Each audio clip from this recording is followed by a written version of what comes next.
Welcome to a Celtic State of Mind. I'm Paul John Dykes, and today, on a Thursday afternoon, as always, I'm joined by John Paul Mason. And before we go any further, JP, tell us about that jersey over your shoulders. I was just over your shoulder. I was just admiring it, and I like the camo. And you're telling me it's a I, Celtic effort. it is. You can very, very faintly see the Adidas and Celtic badge. The last few years have just kind of blended into one. I don't really know. I can't really remember and put times that. I know that we lost the league and then won the league. That's about the size of it. But I know that came out. I think that might have came out as like a training gear drop sort of thing at the end of the 2021 season. And they just did like a bunch of limited camo gear stuff, and I quite like the look of that, so I got it. It's a very thin material. Like it's not obviously it wasn't a football top. It is more of a training top. But just dug that out for the background today. I like it. Well, the players and staff have to wear it at Ibrox so that they can't be seen by people throwing bottles and stuff like that. Crossbows, darts. Probably be recommended. I mean, does it protect you against headbutts? I don't know. Well, you've not had a chance to talk about this, by the way, but we will be covering it. We'll also be covering the tagline, the 4 scarcely used Celts who could play a big part in our treble quest, and we'll be looking ahead to Ross County and everything else that's been happening since you were last on, including, I know you already had a fondness and a love for Stevie G, and I want to ask your thoughts on his antics as well, JP, as well as a wee bit of the old music chat as well, because last Friday we were in Glasgow with Alan McGee, and in and around that, we have relaunched Schema Celica, Kevin and I, and you'd have definitely been joining us, but you were busy because you do a lot of your work at night. And we've now covered the first 4 Oasis albums. I'm going to ask you a wee bit about that as well. I'm keen to hear your thoughts on it. Now, Xander Mack is in pretty quickly to suggest Bernabe, Ralston, Turnbull and Haksabanovic could be the 4 players, and I'm not going to disagree with you, Xander. They're not the 4. Well, one of them is. That's not the foursome that I've got in mind. But yes, I think there's a fair argument to say that Bernabe, Ralston, Turnbull also play a part. We've also got Celtic Follower on the YouTube. I'd start with on Sunday. Kygo normally doesn't get any space at Dingwall, and could bully his way through county centre-backs. Let's start with a look ahead to the game then. Are you going up on Sunday for the early kick-off, JP? Nah, they've only given us one stand this time, so tickets are, as they always usually are for Dingwall, they're quite scarce. I think 2 or 3 times in the last couple of years, with my first ever time at Dingwall coming in the season after, I think it was the Ralston game actually, the Ralston last minute winner was my first one, but no dice, no tickets. Contrary to popular belief, we don't get tickets for every single game just because we happen to talk for an hour on a Thursday on this. So I'm not going to go up. So it'll be the TV for me, I think. The thing is, I refer sometimes to the Acsom WhatsApp group, and I'm not saying it because it's a wee clique that guys and girls out there can't get involved in, but we do it so that everybody knows who's on the show, and if somebody drops out, if we can get somebody to stand in. And you will know by the chat on there, the scurry for spare tickets and all the rest of it all the time, that certainly there's no way we get any kind of preferential ticket treatment, that's for sure. But we do have Robert O'Neill who's coming in. Let's bring this one up, JP. This is actually for the Motherwell game. Hello, folks. Would anyone be able to help me out with a pair of tickets for the Motherwell game? We'll pay 70 quid each. Now, Robert is coming up from Southampton, wants to go take his boy to the match with his old fella who's a season ticket holder. He's looking for 2. If anybody can help you out, Robert, what's the best way to get in touch with you, mate? Maybe you could put up an email address or let us know where you are on the socials. I'm sure somebody out there will be able to help. I'm just trying to think. Yeah, we had a couple of Feyenoord fans over from Rotterdam couple of weeks back for the Hibs game, JP, and I remember even then, last minute, we got asked for an extra 2, so we needed to come up with 6 tickets in the end, which thankfully, when we put the call out, we did manage to get the extra 2, and our 2 guests from Rotterdam really enjoyed their weekend in Glasgow. It's got to be said. It's always great if you're able to help people out, but the tickets, it's even at home, it is becoming really difficult. And again, frustratingly, you then see loads of empty seats because we don't have that ticket exchange programme. So it's a sellout. And there's people like Robert O'Neill coming up and they're looking for a couple of spares, and sometimes it's hard for them to get it. We need to introduce a ticket exchange scheme. Yeah, I chased my pal Paul because he was going away on tour on Tuesday, and he's got a season ticket, and I'm sure his season ticket is the last thing he's thinking about before he goes away on tour.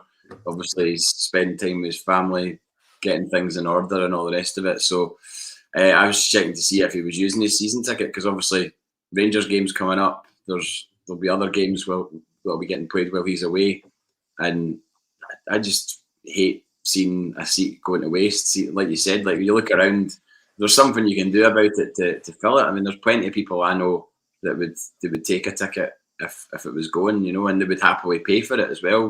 Obviously not a fortune for it. It was face value or whatever it works out as when you divvy up the price through the season ticket price. But just on Ross County as well, I did actually roll the dice once and go up without a ticket, which might be considered slightly insane to go all that way without a ticket. But we were about half an hour outside Dingwall, and my mate got a text and he was like, "I've got you one." I was like, yes. So sometimes it does pay to roll the dice, but I don't know if I'll be that brave at 7 o'clock in the morning on Sunday to do the same, because I think it will be even harder this time. I got lucky that time, but you don't always get lucky, so it'd be a long way to go without a ticket. I mean, a mate messaged me the other day and was like, "Oh, there's always tickets going up there," and I was like, I haven't really seen that many, but you don't really see a lot of folks standing outside with spare tickets at Dingwall. It's only one stand, so it's one of those. But yeah, the ticket exchange scheme should be something that they're looking at. I can't believe that they're not, given the strides that we've made in so many other aspects of the club in recent years, not least on the park, but off the park as well. So you'd think that would be something that someone within the club is looking at. I'd hope it is anyway. This is the thing, JP. We're not making a big complaint or anything. The club's running really well. The team's doing so well in the park. We're not looking for things to complain about. But it's just at this moment where you're looking at wee tweaks that could make things even better. And then, obviously, people talk about the fan experience. This is something that's, the dialogue is ongoing with fan forums. And even at the AGM, points are raised in relation to what fans are thinking throughout the season. We're looking ahead to Ross County on Sunday, of course. They've not had the best of seasons, but I do go back to the summer. Malky Mackay, they finished sixth last season, right? I think Ross County, did they finish sixth? Did they finish in the top six? I'm going to check that. I can't remember if we played them away again after the split, or no, we wouldn't have played them away because we played them twice, but maybe we played them at Celtic Park.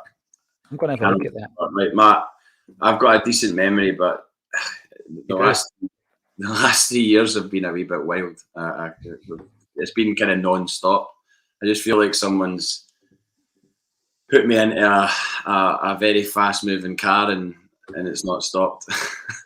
That's kind of how it feels post-COVID, just because everything just stopped for so long, for 16 months. Mm-hmm. And then as soon as it started again, it's just been pretty frenetic. So, yeah, you have been a busy guy, both in terms of Celtic, like real life beyond that, and also your music as well, JP. You're involved with bands, but you're also involved heavily with DF at King Tut's and other places. I've seen last night. Unfortunately, I don't know if it is because I'm so focused on what I'm doing in here and with the events and everything else that there's been a few gigs recently that I have missed. One such gig was the Damien Dempsey one that you spoke about the other week. Had I known about that, I would have made sure I was there. And then last night I seen Badly Drawn Boy was playing at St. Luke's as well. I've always loved. Were you there? Were you working, or was it for? No. Well, I actually asked my boss. Sometimes when gigs get announced, before they're announced, I can send an email and request to work a gig if it's something that I'd like to do. So I did that with Badly Drawn Boy, but I did it October last year, whenever the gig was announced, or something like that. And my boss clearly forgot to put me down. And when I looked at the rota, it wasn't me that was on it. And I thought about saying something, but I was like, no, do you know what? I'll just go along and enjoy it. And to be honest, he kind of owed me one from a long time ago. In 2006, I went to see him at the Queen's Hall in Edinburgh, and he had a nightmare of a gig. Like, it was. Was that when he was on like a bottle of Jack Daniels a gig and all that stuff? I don't know if he was drunk or not. I can't remember him being appeared drunk, but he just, from the very first song, I actually read the review that Stuart As This Music wrote of the gig last night, just to remind myself, and what from the review it was as bad as I remember. He just was struggling with the sound on stage, and at one point he just stopped mid-song, headbutted the microphone, and then went, "I'm going to go out the back for a cigarette. If any of you are still here when I come back out, then we'll carry on the gig." And it was just like, whoa, God.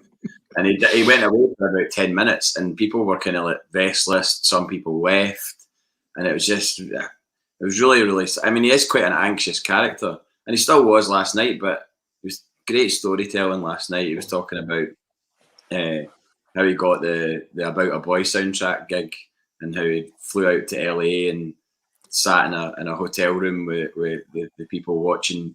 They watched like a 3-hour version of About a Boy, and then before it was whittled down to an hour and a half, and they were like, it was about. He said something about timestamps for music, and that initially they were wanting like 150 or 160 timestamps for music that he had to come up with, and eventually it was whittled down to about 80, so it was a bit more manageable. And he's talking about writing the songs and how he met Caroline Aherne as well. He went for drinks with her ahead of a project that they did together, a film, and became pals with her. And it just seemed a lot more comfortable on stage last night, which was a relief to me, because I was a bit apprehensive about how it might go. And my mum was a big fan of his as well. She very really liked contemporary music, but Badly Drawn Boy, I think because of About a Boy was the she was into him, and it was one of the few musical things that we could talk about together without her telling me to shut up. Classic songwriting, classic storytelling. The reason I asked about the alcohol, he speaks openly and candidly about that on his Twitter page, doesn't he? The fact that he had a problem and he's now sober. So it's great to know that things are picking up, because what a talent he is. I was going to say what a talent he is. Beast, classic album. Yeah, he kind of made a reference to. So I think it was Caroline Aherne had said that they'd been listening to his album, and he went, "Oh, it's probably Out of the Wildebeest, because that's all anybody listens to." Kind of like very kind of like putting himself down a bit, but he played one of his quite a few tracks from his new record that came out in 2020, and one of them is called Like Tony Wilson Said, and it's like a tribute to Tony Wilson. I don't know if you've not heard it. Have a listen. It's a really, really great song. He played it second to last night and told a story about how when he started Twisted Nerve, the record label, in the late 90s. Was it Andy Votel? Was it Yeah. Andy Votel the other day? Yeah. Him and Andy Votel, who's married to Jane Weaver, who's really, really good as well. She's played Tutser. I did her show there. She was really good. But Tony Wilson came to see them when they started the label and sat and spoke to them for 2 hours and just really gave them a kind of leg up and told them they were doing good things and gave them advice and everything. And he said last night, he was like, that 2 hours is probably 2 of the best hours of my life, and getting to speak to Tony Wilson. And I was just kind of very, very envious of him getting to do that, but really happy that it clearly means so much to him, even so many years later, that he's written a song about it. And then he finished with a cover of the Strokes, Someday, and that was tribute to his brother. His brother passed away, I think, during COVID. So he dedicated that to him. I read that on his Twitter. Interestingly enough, that whole thing where somebody's trying to give you a leg up, somebody's trying to help you, right? Alan McGee spoke about that rather on Friday night, about Tony Wilson, by the way. Believe it or not, he moved into this office block, right? And I think he was on the bottom floor. Tony Wilson was on the top floor, and they became friends. And Tony would give him advice. So there was this whole thing whereby it was, and they became lifelong friends after that. That was in the early days of Creation. You're talking mid-80s, JP, and Tony Wilson came in, and you're talking about a situation where I can only relate it to when I started writing Celtic books. So I'm coming in, I guess, for left field. At that point, I'd never written a book, didn't have really a phone full of contacts. You're starting from ground zero. And the amount of people who actually take under their wing, help you out, give you a contact, organise meetings and all that kind of stuff. And then I think what's happened since then is I've always tried to do that with people who, for example, might be working on podcasts or in journalism or whatever, because it's the right thing to do. That's what it's all about, isn't it? It's really just about, I mean, there's enough space for everybody to do what they want to do. You don't have to try and shut doors on folk. And especially if you can see someone's going to do something from the right perspective and the right angle. You can usually tell within 5 minutes of speaking to somebody if they're doing it for the right reasons or they're doing it for nefarious reasons. Exactly. Yeah, a wee bit of altruism. That's all it is. A wee bit out, and you expect nothing back from it. And then when it makes an impression on people to the point where all these years later, Damon Gough has written a song about Tony Wilson. You know what I mean? It means something to him, and that probably Tony Wilson's given hundreds of people advice. You know what I mean? But it means something really special to every individual. By the way, if you haven't been watching Acsom on a Thursday for a while, you may not be aware that JP and I are very fond of a tangent, and often these tangents are musically related. Stephen Craig is actually listening live for the first time. Big shout out to you then, Stephen. I hope you enjoy it. You probably won't be commenting much if you're out running. But I tell you what, going out for a wee run also is good for the head, good for the soul. I've been doing a lot of that on the treadmill. I've not been going out running outside. That's the only exercise I do, by the way. I don't do any of the other stuff, but I like a run. It's good to clear the head, JP. Rocky, yeah, a wee bit of the Rocky soundtrack. Yes, I'm always listening to tunes. I've always done that. Even when I did my paper round on my bicycle, I was listening to Definitely Maybe in a wee Walkman. And then what happened was me and my friend, who both worked from the same paper shop, we exchanged tapes one day, and he gave me Snoop Dogg, Doggy Style, and I gave him Definitely Maybe for a week. And then after that, I was a Snoop fan, and he was an Oasis fan. And to this day, we both still are. Whose news? We'll probably see, this is an interesting one. Iwata in next, followed by Kobayashi, Haksabanovic, and Bernabe link up well in the absence of Greg Taylor. We'll probably see that.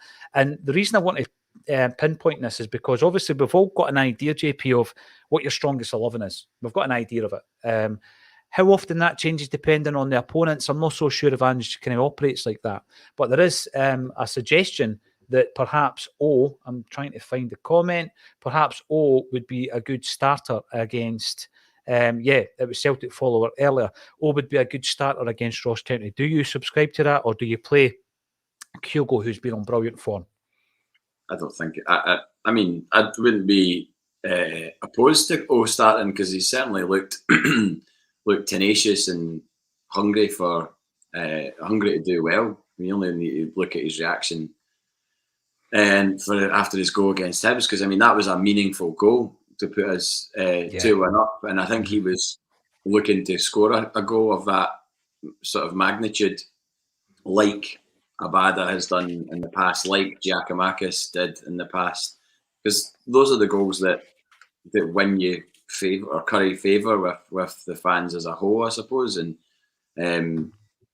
it makes you think that you can rely on guys like that when the chips are down and you need somebody to come up with something. Well, we know that he's done that once, so that he'll probably be able to do it again.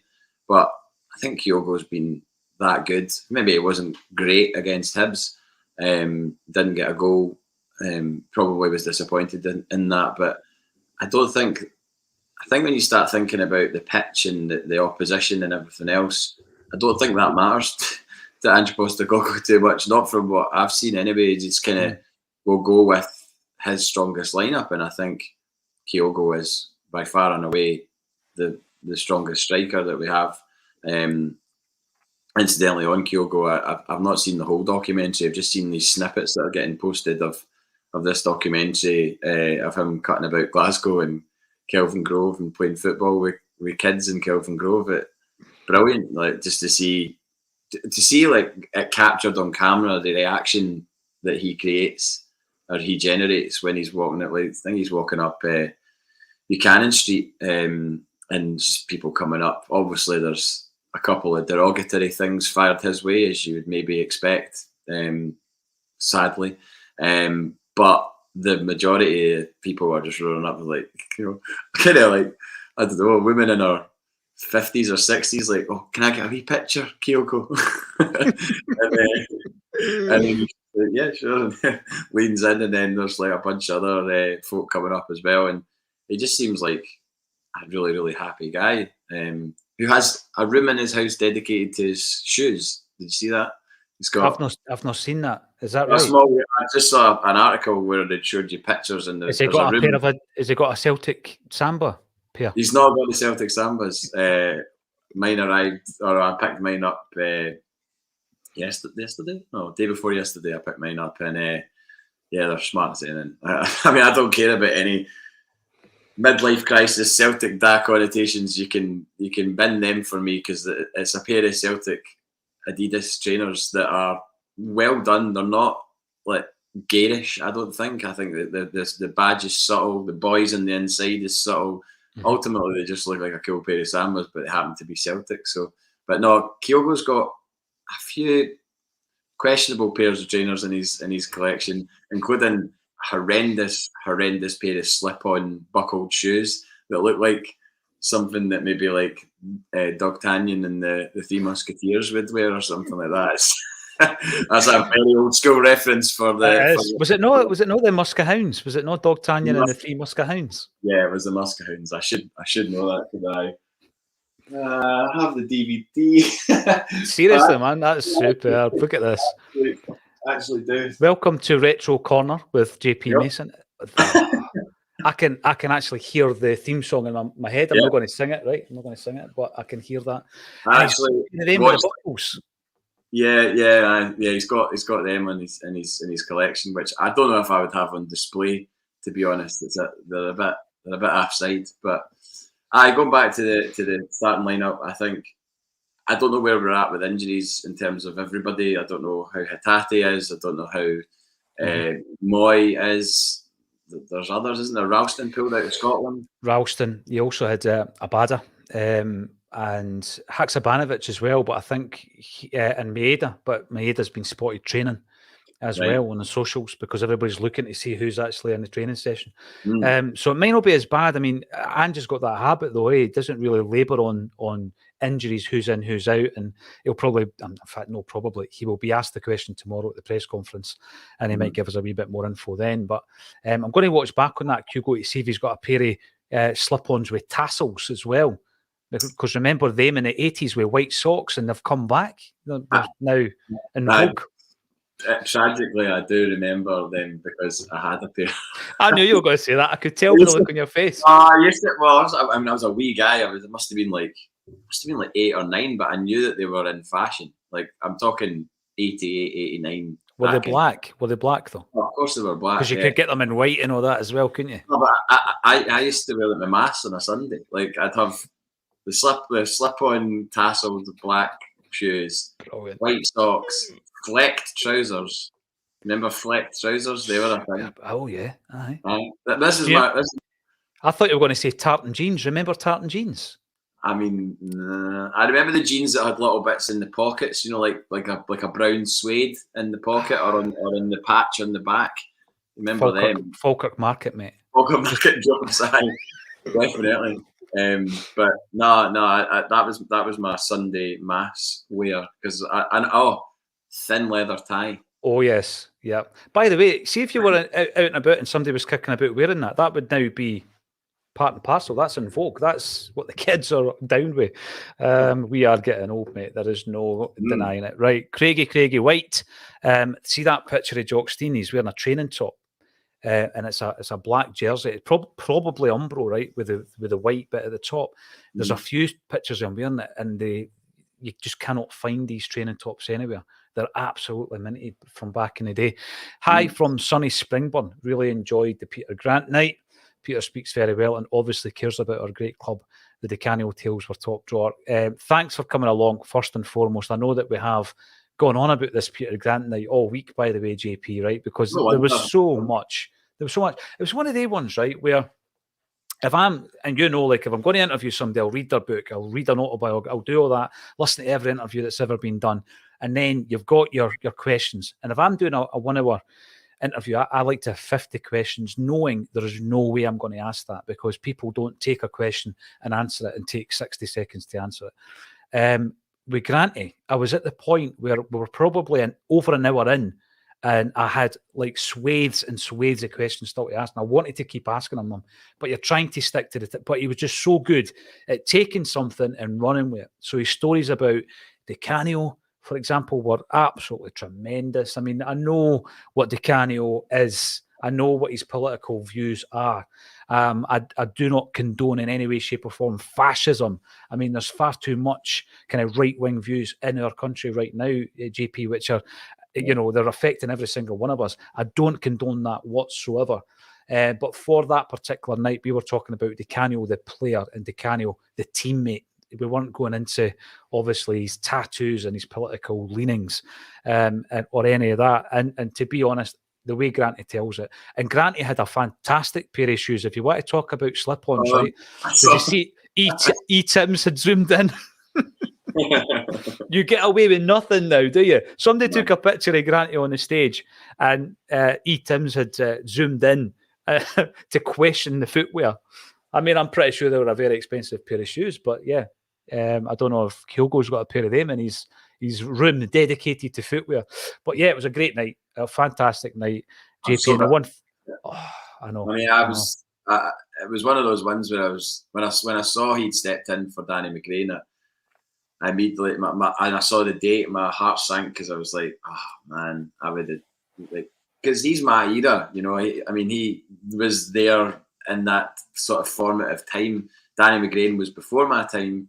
So obviously love hearing Danny McGregor talk as well, because he's got good patter, but Peter, like you say, Peter Grant talking about those times and that kind of changeover period where we went from nearly going to the wall to surviving and then obviously winning a trophy, and how much that meant to him, So I was really, really gutted. I mean, I put up that picture of him celebrating at Ibrox. So quite a few people were just like, "Oh, that goal that he claimed at Ibrox, it wasn't his." And I'm like, I'm sorry, but if I was anywhere near that, I'd be claiming it as well. Against them.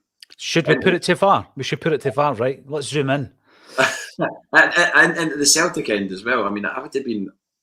That's dream stuff. Like, I don't think you can really take that away from him. And if you are, then you're just being a bit sort of snide. A bit mean-spirited, you know what I mean? A wee bit of mean-spirited. The thing is, I always remember when we won the league that season, and there was a fantastic kind of special, and it was Ian Archer narrated it. Right, Ian Archer narrated it. It was brilliant. It was like on after we beat Dundee 3-0, and I taped it, and I've still got the videotape in the house. It's brilliant. But when it cuts for the break, right, for the adverts, it's got Grant in slow motion going on his knees and giving it one of them. And at the time, it was really, really sunny. And back then, I don't know if it's because the camera equipment, it wasn't live that 2 each game, but the camera equipment, it kind of affected the shot, and then they put a filter through it as well to make it look even brighter. And I just remember thinking, what a celebration that is, by the way. And I remember it must have been a Sunday Mail the following day, when back in the 80s, the Sunday Mail was a paper that ended up dropping on my doormat along with the Sunday Post, and they attributed the goal, or they gave the goal, to Butcher OG. And I thought, no, that's Granty's goal. And by the way, he's still claiming it in 2023. He is still claiming that goal as his, and quite rightly so. I mean, at the end of the day, it wouldn't have happened without him being there, I don't think. So it's kind of, whether or not he got the last touch to it or not, I mean, there's no point in splitting hairs over it. I think I see that as his goal, and certainly the celebration was good enough for the goal to be attributed to him anyway. I would say, and I'm sure it'd be. Hopefully, he'll do something else at some point on the Celtic circuit somewhere, so I can go and his part. We'll make sure of it. But also at the same time, and it's not jobs for the boys here, by the way, we're going to be talking a wee bit about some of the comments that have been made over the last couple of weeks by Harry Kewell and Alistair Johnson. And it's pretty clear that there's a culture developing at Celtic, or it's already developed, and then people are walking into that and kind of feeding into it and buying into it, JP. And if you want a culture at a football club, I think it's important. It really is important to have a whole host of people who have maybe come through the Celtic ranks. Now, people were like, that's jobs for the boys. No, they've also got to be able to do the job, absolutely. But I think it is important to have people like Steve McManus, Dan O'Day, John Kennedy at the club. I really do. And, we've got ambassadors like Roy Aitken and Tommy Boyd at the club as well. Davy Hay is an ambassador at the club. And I think Peter Grant, is his finest coaching days behind him? He doesn't think so. He was down south for, I think, 27 years, employed the whole time, JP, Premiership. He talks about Yents and O'Reilly because he worked with him as kids. And I actually like him on the Celtic TV co-coms. I think he's brilliant. He is balanced. But if he doesn't get back into it in that respect and at that level, like coaching and management, I think it's important to have people at the club like Peter Grant. I really do. I mean, I remember hearing a story, and I know there's no really any love lost between the fan bases, but I remember reading about Ajax and how they've got a lot of ex-players behind the scenes, JP, and sometimes, you're a 14-year-old and you're thinking to yourself, well, I signed for Ajax or Feyenoord, and then Patrick Kluivert chaps your door and comes and has a wee cup of tea with your mum and dad and stuff like that, and basically sells you the club. I think it's important for people like Grant, who is undoubtedly Celtic through and through, to still be involved in some way, shape or form at the club. I really do. Whether or not that happens, I don't know. I know he's got ambitions to get back into the kind of managerial coaching side of things. Now, there are 4 players that we're going to talk about, even though we're half an hour in, JP. The Urban Culture, Robert, if you have the time, this is going back to a quest or a search for tickets for Motherwell. Have the time, contact other Celtic sites and supporters clubs. What's it, Celtic Spares on Twitter? They're pretty good if you want to put it out there. Celtic Spares on Twitter. And what you'll probably find is that you won't have to pay over the odds at all for these tickets as well. I'd help you out, but we've actually got, I'm not going to say who it is, but we've got someone who was in a very excellent, superb Creation Records band who are going to be using my tickets that day, by the way. But if I say their name, I'll be accused of name dropping. And I've already name dropped Peter Grant today, so I didn't want to keep doing it. I don't really think you can call name dropping Peter Grant a name drop, considering you interviewed him in front of an audience like on Saturday night. I don't really know how that is name dropping, because ultimately you're talking about an event you were involved with. So if that's name dropping, then the game's gone.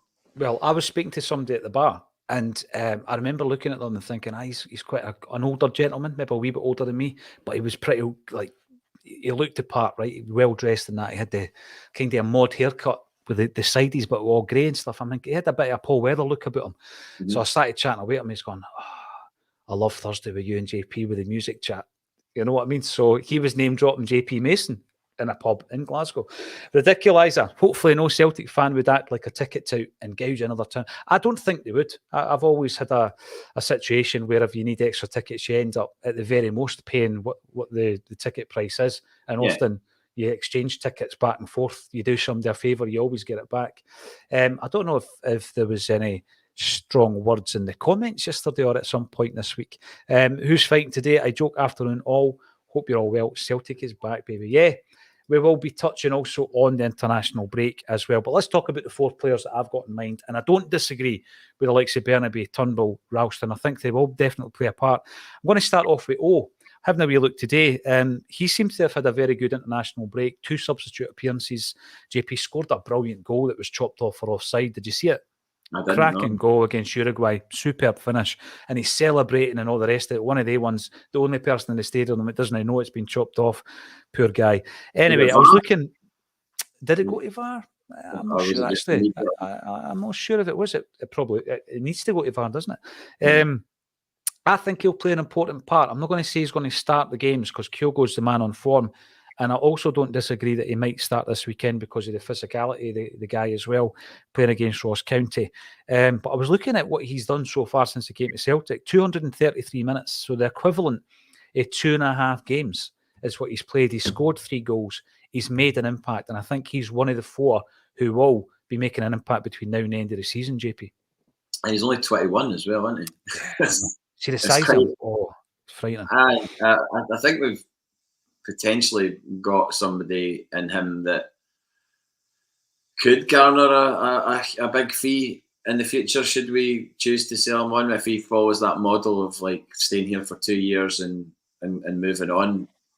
He's at an age whereby you could probably be looking for a significant fee, just the same way as we're probably going to look for a significant fee for Abada if all the rumours are true in the summer.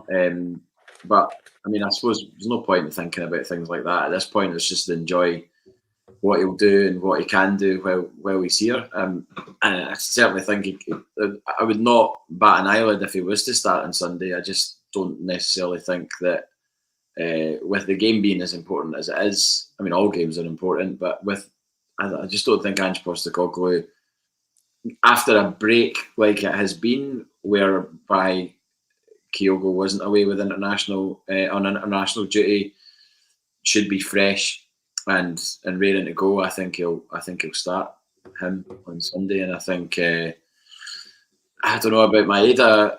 I don't really know the circumstances of what happened with him coming back from international duty, because he came back ahead of a second game, didn't he? There was another game, and he must have got the okay to come back from the international team boss, because it's not normal that a player would leave. If you've been called up, you surely would be there for both games, but he's obviously indicated that he wanted to come back. I think he posted a picture the other day in Kelvin Grove Park, because it was a sunny day and there's not been too many of them recently, and I happened to be in Kelvin Grove Park on, what would it have been, Monday, and I saw he was out. So it's good to see the players just enjoying Glasgow when they can, when it's not absolutely hammering rain. But yeah, I think O certainly has done himself no harm at all with what we've seen of him so far. And you wonder what it would have been like, or how it would have been had the other guy, was it Cho? Was the other guy that we were going in for? He actually replaced Cho did it? in the Uruguay game, yeah. So he came on for Cho. So you wonder how Cho would have fared in the 236 minutes or whatever, like how he would have contributed, if it had been better or worse. Because obviously it was no secret that we were in for him. I mean, I don't know if Ange Postecoglou has ever commented about him publicly or anything, but it seemed to be that this was the guy that we were going for, and then it kind of fell down a bit, whether it was he didn't want to move in January or the club didn't want him to move in January, I don't know. But as ever, we have a seemingly decent list of players for each position, whereby if it doesn't work out with somebody, we'll move on to the next one, and the quality hasn't really dropped that much. I think it's something I'm still getting used to. You know, even thinking like Alistair Johnston, getting him in for the right back position before Juranovic has left, and again getting him in. I mean, that deal was done before the World Cup, 100%, and then he goes and has a decent World Cup. And the fact that he's even at the World Cup as well, is we're signing players that are playing at the top level, which is great to see. And obviously O's playing for his country as well. So this is sort of uncharted territory for us, really, isn't it? It is. I mean, you imagine, JP, in the summer, if we go and get Cho, we bring him in as well. Yeah. You know, and you look at the strength and the depth in every position, because this whole mantra, we don't stop, it's not just the football, it's the whole thing. We're never going to stop evolving, never going to stop strengthening the squad. And he's always looking to improve the squad. The next player I'm going to speak about, Daniel, is indeed Iwata. And he's a player he's played 1,027 minutes, that was Haksabanovic. Iwata has played 124 minutes, so just over one game. So we brought this guy in, and you're looking at every performance that he's had, and you think to yourself, he's done well every time he's come in. He always, we we've spoken about his ability to find a space and always look for the pass and make himself available. He's obviously one of these number sixes. He's a pivot. He's one of these more defensive midfield players. But again, he's one of these options, I think, for Ange, because all it takes is an injury to one of the top dogs. And, we know that McGregor can shift his position and he can push up a wee bit if necessary. But Iwata, I think we're going to see more of him. I was surprised when I looked at just how little game time he's had so far. Every single appearance has been a cameo, 124 minutes, JP. But again, there was a question yesterday that was asked about playing with two number sixes. Domestically, no. Maybe something that Ange is looking towards for Europe next year. Perhaps, but like you said, the situation is a bit precarious, and when you look at injuries, they start to sort of pile up. If Moy's gone, if Hatati's gone, for any period of time, you're going to have to look to guys like Iwata to come in and play, and maybe McGregor plays in a different part of the midfield. Incidentally, some of the comments about McGregor from the international games, unbelievable. I mean, I'm not talking about Celtic fans. I just can't believe people would be. I think some of it was obviously fishing a little bit to get bites from. I mean, I can't stand that sort of pattern on Twitter where you're just basically saying something that you know is blatantly not true, but or you're like, oh well, I'll get a bit of traction on Twitter with this, but I'll just say that, and you're like, Callum McGregor was the worst player in the park for Scotland. I mean, are you kidding me? How can a player that is playing in a successful side against Spain, who haven't lost a qualifier since 2016 or something like that, who Scotland haven't beaten since 1984, how does one of those players be the worst player in a midfield that is so important? Like, with the games won essentially in midfield. I mean, I thought the Scotland defence were really good as well. I thought Porteous was man of the match against Spain, in my opinion. I thought he was outstanding. The way he was flinging himself around, not to the point that he was, hacking people or anything like that, or endangering his position on the pitch. I thought he was really, really good. And then there were quite a lot of snide comments from Hibs fans as well, going, see, we all told you Porteous was a good player. I don't think I don't remember sitting here talking to you saying Porteous isn't a good player. I think we ran with the story. Would Ange consider Porteous as a signing? Yeah, and I wasn't completely against it. The only thing I was maybe against was his temperament. I didn't discount his qualities as a footballer. I thought he's a decent centre half, and he's starting to prove that at international level and at club level with Watford. But yeah, McGregor. I think you said it on one of the shows in the last 2 days. If something was to happen to McGregor on international duty, as can happen, especially if you're playing 90 minutes twice in such close proximity, and you're given everything. I mean, all the players had to give everything against Spain. It wasn't a cigars out after 10 minutes job. It was a determined performance, one of the best I've seen from Scotland. I actually watched it in King Tut's, believe it or not.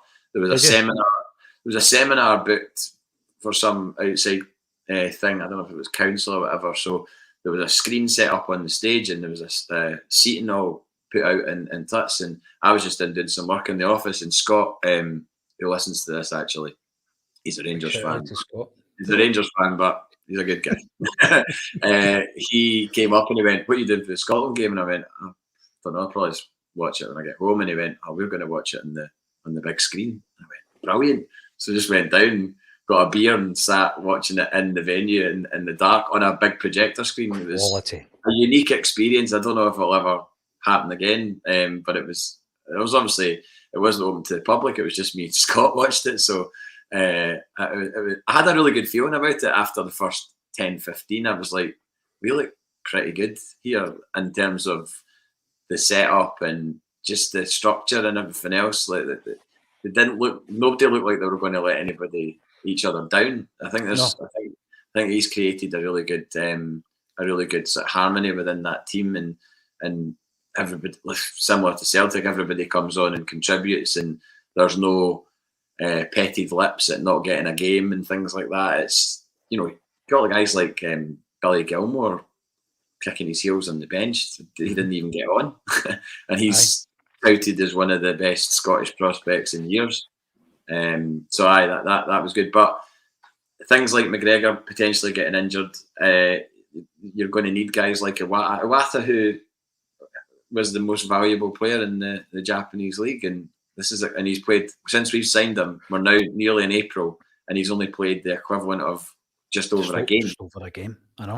That shows the strength of our team and squad. That a guy like that doesn't just come in and pick up a jersey. He's got to earn that jersey and do a lot more than he's done to get a start or whatever. So, it's a good position to be in. It is. It's a huge test because we've seen players that have come in and not had the game time, and obviously they haven't been happy to continually push for a jersey, albeit they were on loan. Abel Garang-Yents, they've come in and they've gone because they're not getting the game time, JP. But a player like Iwata, I think he's going to have to be patient, but he could play a big part. Talking about the King Tots, by the way, that you should have maybe let the public in that. They've been a cracking night. Because they need to pay. If it was a public event, right enough, yeah, to screen it, yeah. Which is expensive. Kevin Mullen, afternoon, Acsom, afternoon to you as well, Kevin. Love that Scotland did well during the week, but let's get back to business. Get this title wrapped up on the road to treble. Hail, hail, yes. I do. I watched the game. You know, I've spoken about international football quite a bit since starting Acsom. I was interested in the game. I remember reading a headline leading up to it from Lyndon Dykes, and it was quite bullish, and I quite liked that. I like that in a striker as well. And I think O's got a bit of that about him, you know, a proper self-belief. But what I think about Stevie Clarke, last note on the subject, is that he's created a club atmosphere within the squad, which I think is so hard to do at international level because you're not seeing each other that often, but he seems to have been able to do it. I remember Venables done it with the 96 England team at the Euros. All the players spoke about how it was kind of like a club vibe that they had, which is so hard for an international boss to do, and I think he's done it. Joe Hamilton, I remember when hard hats painted green and white were the thing.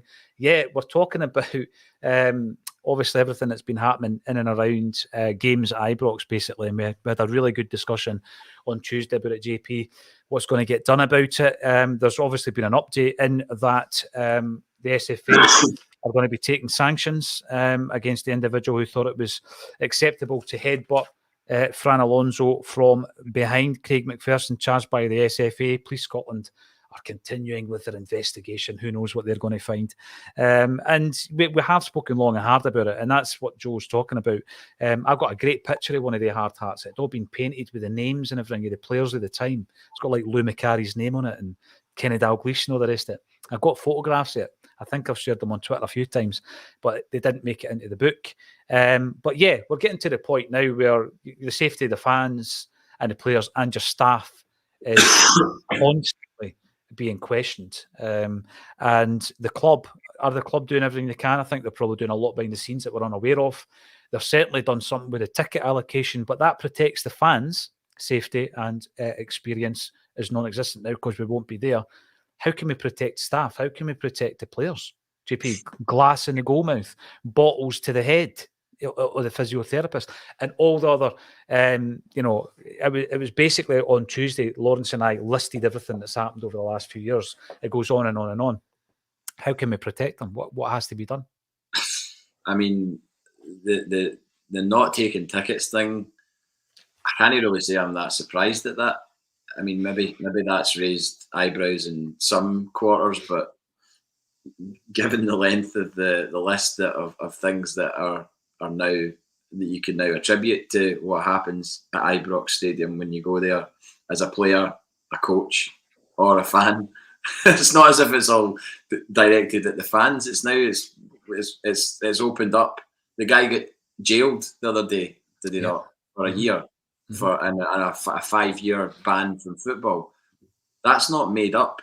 That's not harsh punishment. That's not some sort of like, I don't know, thing that's a wrong. That the guy's been hard done by and anything. He threw a glass ball at someone at a football match.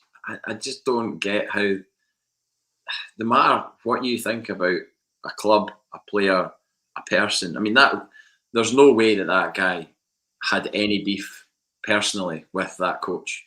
Probably doesn't even know his name.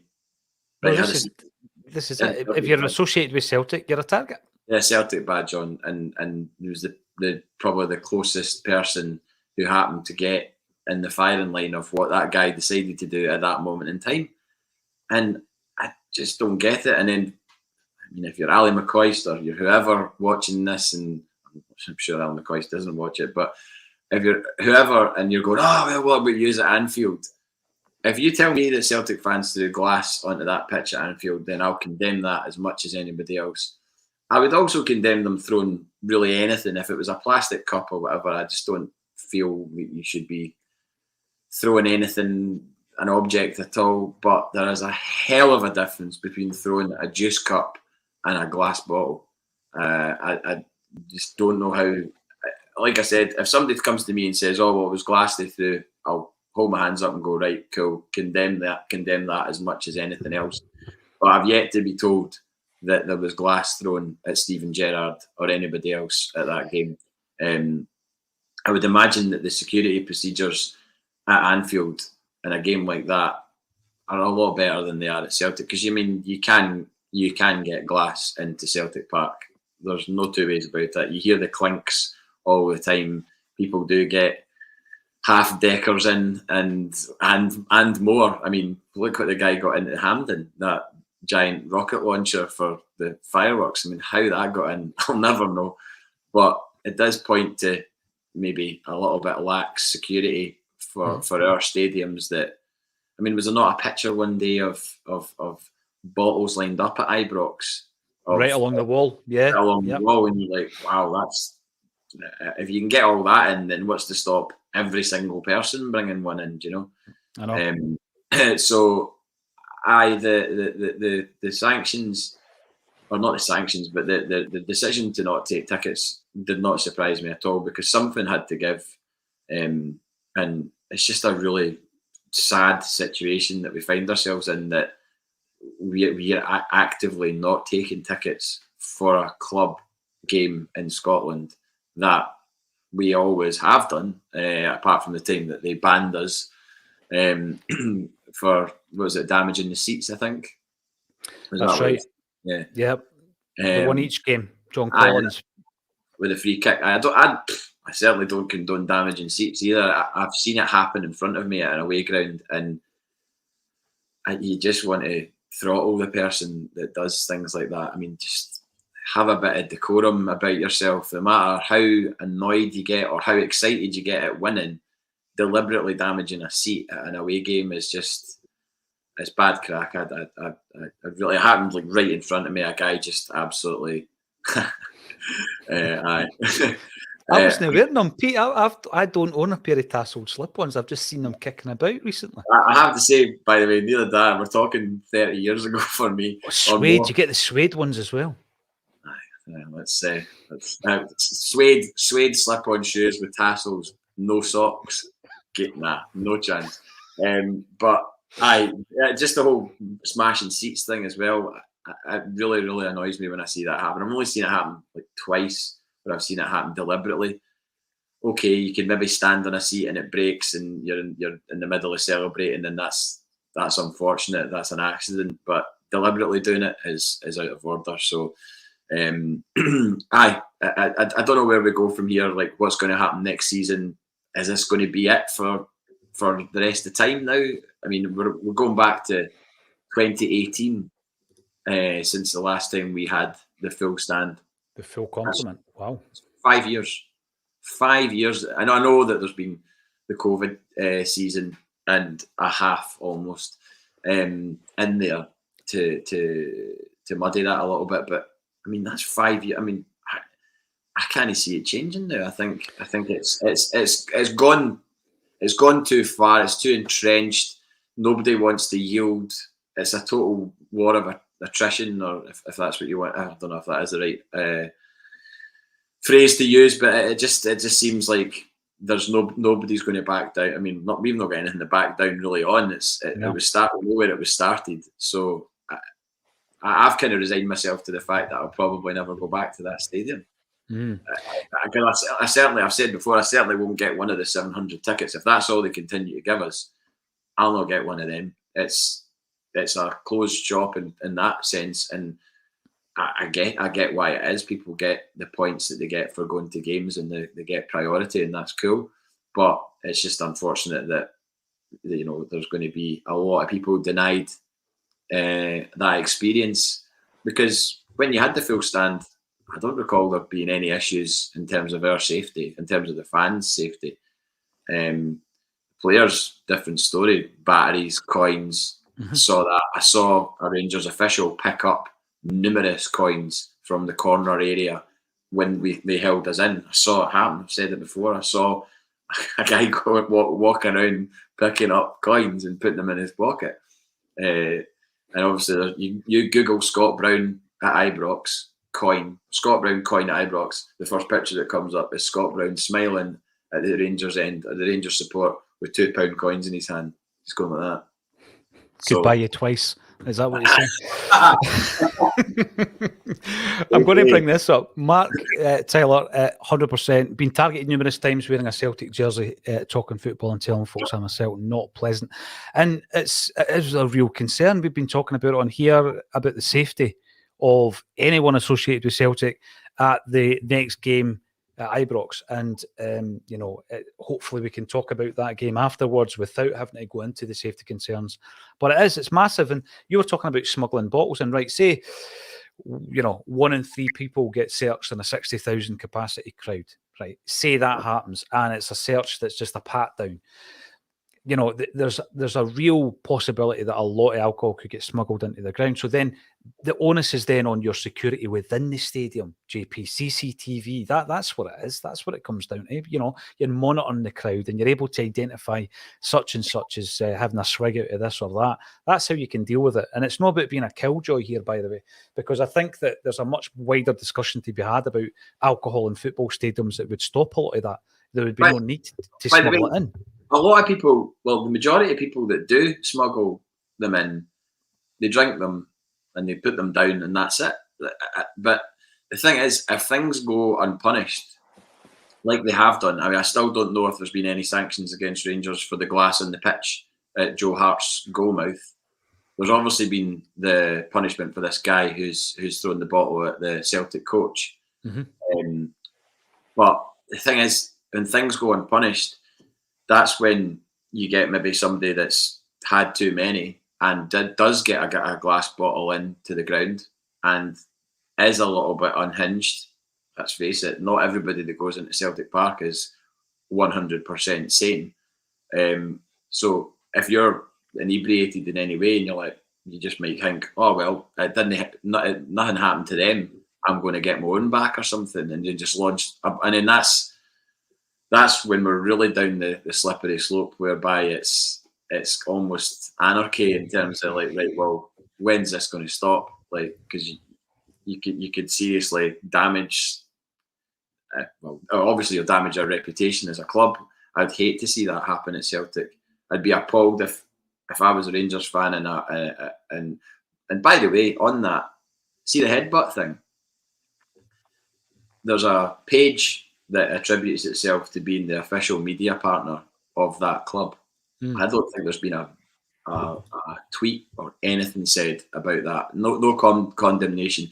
See if Stephen McManus or John Kennedy or whoever did something like that to a Rangers coach or a Rangers manager at any level, I would certainly hope that we'd be sitting discussing it today and condemning it, because it's absolutely completely out of order. I wouldn't want anybody like that near my club if they were behaving like that. I think it's completely out of order. And I don't know what was said. People seem to be like, oh well, something must have been said if he was reacting like that. And I'm like, even if something trying to justify that, even if something was said, I mean, does it really warrant him going up to the guy from behind when he's shaking hands with that guy's players? Like shaking hands with the girls, well done, blah, blah, blah. And then out of nowhere, a guy comes up, barges him in the back, and tries to stick the nut in him. At what point in life is that acceptable behaviour? Whether you've said anything or not, whether you've celebrated a goal in the 99th minute, what is he supposed to sit in his hands? Is he supposed to not celebrate a goal? I mean, what is that? Is that not allowed? Are we not allowed to celebrate goals now? I mean, absolutely insane. And I really some of the stuff. Obviously, you see stuff on Twitter that isn't from official channels, and it's maybe just their fans or whatever. But they seem to almost be reveling in it, and that is sad as anything, man. That is so sad that you would revel, and if that's all you've got to cheer about, then I know which club I'd rather be supporting. Put it that way.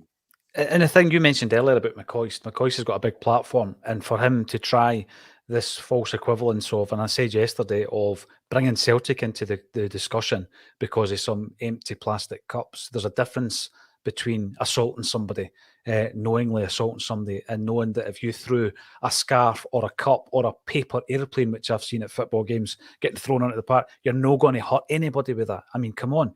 Yeah, I don't condone it, JP, but there is a difference between that and what was the point of the discussion, which was the behaviour of an Ibrox employee. So we'll see what happens with that. The other two players, Haksabanovic and Kobayashi. Now, interestingly enough, Kobayashi he's naturally left-sided. He might get game time. All it takes is one injury, like you've said before. 224 minutes, or the equivalent of 2.5 games since he signed. And again, I've liked the look of him, but he's played 2.5 games since he came to the club.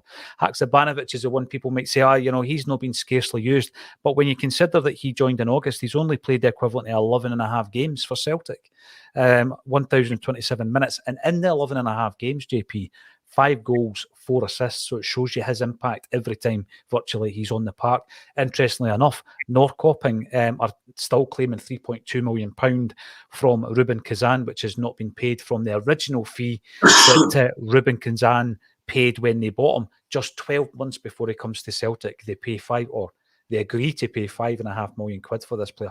That's the level of player we've got in Haksabanovic. And of the 4, I think he is probably going to make the biggest impact between now and the end of the season. But it just shows you we've got those players bubbling away under the surface almost, having not had much game time, who can be called upon, maybe even this weekend if we've got an injury or two. Thank God we've got them, because like you say, or like we've all said, that when the numbers drop of the regular first 11, you need to have people ready to step in, and that's why we've got the squad that Ange Postecoglou has assembled that is up there with the strongest squads that I can remember.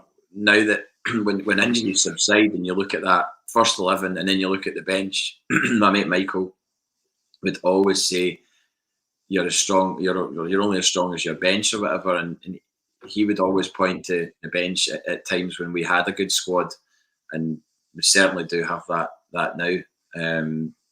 Guys that are knocking on the door. I mean, O'Reilly doesn't even get a regular game. I mean, he's been kept out of the side, and a highly rated youngster who I think everybody would think is going to do well for us in terms of what we recoup on his transfer fee in the future. He's at a good age as well. He's the right side of 25. All of those, any player that's sort of 20 to 21 to 25, you've got to be looking to get a decent fee for them at the point that they leave, because we've got to be realistic. They're not going to be here forever. I'd love that if they did see out the best days of their career at Celtic, but I know that's not going to happen, and just prepared us for that, and everything that he said, like don't get too attached to your heroes, because we're going to move very kind of aggressively in the transfer market, to the point that as soon as there's an indication that those players are not fully committed to what we're doing here, then we'll help them find a new club and we'll replace them, and it'll be ruthless, and there'll be no room for sentiment. And as much as that stings a little bit, especially if it was somebody like Hatate to go or something like that, you would accept it, because ultimately you trust what's going on at the club. The evidence is there for all to see.